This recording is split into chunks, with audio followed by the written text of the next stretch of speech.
আউযুবিল্লাহি মিনাশ শাইতানির রাজিম বিসমিল্লাহির রহমানির রহিম আল্লাহুম্মা সাল্লি আলা নূরিকা ওয়া আলা আলিহি ওয়া আলা কিদমিহি ওয়া সাল্লিম মাশশাকে হুব্বে মুহাম্মদ মুতলায়ে দিওয়ানে মা মুতলায়ে খুরশিদ ইশকে সিনায়ে সুজানে। গত পর্বে ওয়াসিফ হুজুরের জীবনী থেকে যে লাইন থেকে শেষ করেছিলাম ঠিক পরের লাইন থেকে শুরু করছি। একদিন একদিন হযরত ওয়াইসি পীর কেবলা যান তাহার কন্যা হযরত জোহরা খাতুন ভিন্ন পালকিতে যাইতেছিলেন। প্রতিমধ্যে এক স্থানে বেয়ারারা উভয় পালকি নামাইলেন। হযরত জোহরা খাতুনের পালকি হইতে একটু দূরে নামানো হইয়াছিল। নিজ পালকিতে হাত মারিয়া পিতাকে ডাকিয়া বলিলেন, হে আব্বাজান, এই স্থান হইতে গাজার দুর্গন্ধ আসিতেছে। এই দুর্গন্ধ আমি সহ্য করিতে পারিতেছি না। আপনি বেয়ারাদের এই স্থান হইতে শীঘ্রই পালকি সরাইতে আদেশ করুন। হযরত ওয়াইসি পীর সাহেব তথা হইতে পালকি সরাইয়া আদেশ করিয়া এই বিষয়টি তদন্ত করিতে লাগিলেন। লোকেরা বলল, বহু বছর পূর্বে এই স্থানে একজন গাঁজাখোর লোক থাকিত, যাহারা এখানে প্রতিনিয়ত গাঁজা খাইত। এখান থেকে বোঝা যায় গুপ্তমণি আম্মাজানের বেলায়েতের কারামত কতখানি উচ্চ স্তরে ছিলেন। বহু বছর পূর্বে যে জায়গার মধ্যে মানুষ গাঁজা সেবন করত, ওই জায়গার মধ্যে বহু বছর পরে আসার পর ওয়াইসি হুজুর এবং ওয়াইসি হুজুরের একমাত্র কন্যা জোহরা খাতুন আম্মাজান ওই জায়গা যখন পালকিতে নামানো হয়, তখন তিনি ওই জায়গা থেকে গাঁজার দুর্গন্ধ আসিয়াছে বলিয়া তখন গুপ্তমণি আম্মাজান ওয়াইসিপুর হুজুরকে হাতের ইশারা ডাক দেন এবং বলেন যে, আব্বাজান, এখান থেকে দুর্গন্ধ আসিতেছে, আমার এই পালকিটা এখান থেকে বেয়ারাদের বলেন একটু সরাই দিতে। তদুত্তরে ওয়াইসি হুজুর সেই পালকিটা ওখান থেকে সরিয়ে দেন। হাওড়া জেলার অন্তর্গত একশরা গ্রামে মৌলভী মোজাম্মেল হোসেন নওমানী সাহেব বর্ণনা করিয়াছেন যে, আমি ও আব্দুল লতিফ মল্লিক কারবারের দরা খায়েরের জন্য হজরত মুর্শেদ হজরত শাহ জালালি পীর সাহেবের আদেশ অনুযায়ী সম্ভবত বাংলা 1343 সালে কলিকাতা হইতে ট্রেনে চাপিয়ে টিয়া স্টেশন নামিয়ে আমরা দুজন বড় চিন্তায় ছিলাম যে কী রূপে কোথায় যাইব। একটি লোক জিজ্ঞেস করায় তিনি বলিলেন যে, আমি তাহার বাড়ির লোক, বরফ নিতে এসেছি, আপনারা আমার সঙ্গে আসুন। আমরা জোহরের সময় হজরত জোহরা খাতুনের বাড়িতে গিয়ে পৌঁছাইলাম। সঙ্গে সঙ্গে খাওয়া দাওয়ার পর রাত্রে থাকিলাম। সকালবেলা হজরত জোহরা খাতুন সাহেবজাদা সৈয়দ মাওলানা এসাক আহমেদ সাহেব আসিয়া বলিলেন, আম্মা যান আমাদের এই দোয়াটা 500 বার পাঠ করিতে আদেশ করিয়াছিলেন। প্রথমে ও শেষে দুরূদ শরীফ পাঠ করিয়া 500 বার পাঠ করিবেন।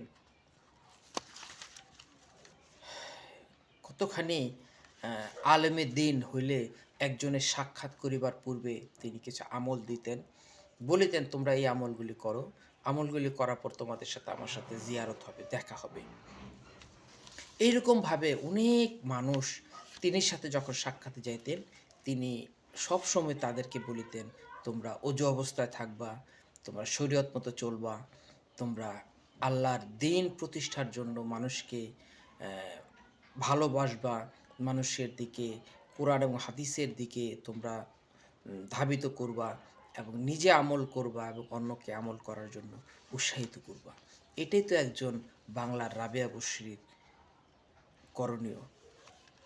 হযরত শাহজালালি পীর কেবলা সাহেব নিজ মুরিদ 24 পরগনার সন্তোষপুর নিবাসী ইসলাম মিয়াকে একটি কঠিন জিনের তদবির ও একবার সন্তোষপুর নিবাসী ইব্রাহিম মিয়ার পুত্র খতিব মিয়াকে মিগরি রোগে তদবিরের জন্য এবং সন্তোষপুর নিবাসী ইদ্রিস মিয়া ও কানখুলি শরীফ নিবাসী মোহাম্মদ পুরকাইতকে একটি তদবিরের জন্য হযরত জোহরা খাতুনের খেদমতে পাঠাইয়াছিলেন। হযরত জোহরা খাতুন তেল পানি পরিয়া ও তাবিজ এবং কিছু দোয়া পরিবার জন্য দিয়াছিলেন। ইহা সেই নিয়মে ব্যবহার করিবার পর সম্পূর্ণ সারিয়া যায়। জনাব মাওলানা সৈয়দ মুস্তফা আলী সাহেবের জ্যেষ্ঠ পুত্র আলহাজ মাওলানা সৈয়দ মোহাম্মদ মাসউদ রহমান সাহেব, ইনি কলকাতার মুসলিম মেমোরিয়াল বোর্ডের কাজ করিতেন। ইনি মুর্শিদাবাদে পানশি গ্রামে ইন্তেকাল করিয়াছেন এবং দ্বিতীয় পুত্র আলহাজ মাওলানা সৈয়দ জানে আলম ABL, ইনি বর্তমানে ঢাকা হাইকোর্টের অ্যাডভোকেট। ইহার বিভিন্ন স্থানে অত্যন্ত সুনাম রহিয়াছে। দেখেন, ওয়াইসিপির হুজুর সম্পর্কে আমরা অনেকে জানি না। আসলে ওয়াইসিপির হুজুর সম্পর্কে জানার জন্য আমাদের অনেক বইপত্র পড়া দরকার। এই মহান মুর্শিদ, মহান অলির জীবনী সম্পর্কে জানার জন্য আমরা আসলে কৌতূহল না, আমাদের জানা দরকার। এবং বর্তমান যুগে বাংলাদেশের প্রধান বিচারপতি যিনি, তিনি কিন্তু ওয়াইসিপির হুজুরের নাতির ঘরেরও নাতি। তো আসলে এই যে তথ্যগুলি এগুলো আমরা সচরাচর আ জানি না, জানা দরকার। ওয়াইসিপির হুজুর সম্পর্কে আমাদের অনেক কিছু জানা নাই। তো আসলে আমি চিন্তা চেতনা, চিন্তায় বিশ্বাস করি। আমি এগুলো আপনাদের মাঝে জানানোর চেষ্টা করব ইনশাআল্লাহ। আপনারা আমার জন্য দোয়া করবেন, আমি আপনাদের জন্য দোয়া করি। আওলাদে ওয়াইসি পাক যারা আছে, আওলাদে ওয়াইসি হুজুরের যারা বংশধর এখনও যারা জীবিত আছে, তাদেরকে আল্লাহ যেন নেক হায়াত দান করেন এবং তাদের ভালোবাসা, তাদের মহাব্বত যেন আমাদের অন্তরে গেঁথে রাখতে পারি।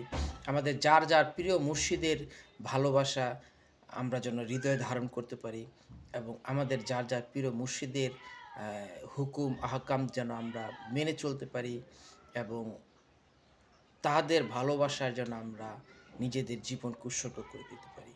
এই আশা ব্যক্ত করে আজকের মতো শেষ করলাম। ভালো থাকবেন, সুস্থ থাকবেন। আপনাদের জন্য আমি দোয়া করি, আপনারা আমার জন্য দোয়া করবেন।